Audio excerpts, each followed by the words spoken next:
వరహమతుల్లాహి వబర్కాతుహు. పెహల్గాంలో జరిగినటువంటి ఉగ్రవాదు దాడి దేశం ప్రజలందరినీ దిగ్భ్రాంతికి గురి చేసింది. నిజంగా ఇది ఒక నీచమైన చర్య. పిరికిబందులే ఇలాంటి మోసపూరితమైన దాడులకు పాల్పడతారు. యావత్తు ముస్లిం సమాజం నేడు ఈ ఉగ్రవాదుల చర్యలను అసహించుకుంటుంది, ఈ దాడులను ఖండిస్తుంది. ఎందుకంటే ఈ ఉగ్రవాదులు అన్యాయంగా అతి క్రూరంగా మనుషుల ప్రాణాలు తీస్తున్నారు. ఇలాంటి దుర్మార్గులను వెంటనే పట్టుకొని కఠినంగా శిక్షించాలని మేము కోరుతున్నాం. ఇస్లాం ధర్మం చాలా ఉన్నతమైన ధర్మం.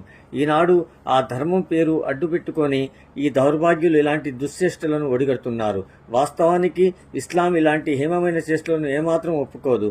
అల్లాహ్ ఖురాన్లో అకారణంగా ఎవరినైనా చంపినట్లయితే అతడు సమస్త మానవులను చంపిన వాడవుతాడు. అలాగే ఎవరైనా ఒకరి ప్రాణాన్ని రక్షిస్తే అతడు సమస్త మానవుల ప్రాణాలను రక్షించిన వాడవుతాడు.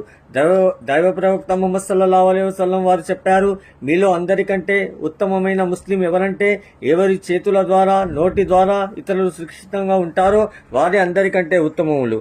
తన పొరుగు ఉన్నవాడు పస్తులు ఉన్నాడని తెలిసి కూడా తాను కడుపు నిండా భుజిస్తే అతను ముస్లిం కాజాలడు అని ప్రవక్త ముహమ్మద్ సల్లల్లాహు అలైహి వసల్లం చెప్పారు. దైవ ప్రవక్త ముహమ్మద్ సల్లల్లాహు అలైహి వసల్లం వారు చెప్పారు, ఒక స్త్రీ పిల్లిని కట్టేసి ఆహారం పెట్టకుండా బంధించింది. ఆ కారణంగా పిల్లి చనిపోయింది. ఆ స్త్రీ నరకానికి పోయిందని చెప్పారు. ఒక వ్యభిచారి దాహంగా ఉన్న కుక్కను బావిలో దిగి నీళ్లు తెచ్చి త్రాపించినందువలన ఆ వ్యభిచారిని క్షమించి స్వర్గానికి పంపాడు. ఇంకా ప్రవక్త ముహమ్మద్ సల్లల్లాహు అలైహి వసల్లం వారు చెప్పారు, తడి కలయం గల ఏ ప్రాణికి సాయం చేసినా అందులో మీకు పుణ్యం ఉంటుంది. ఇలాంటి అద్భుతమైన బోధనలు చేసే ఇస్లాం ధర్మం మనుషులను అన్యాయంగా చంపవని చెప్తుందా? చెప్పదు.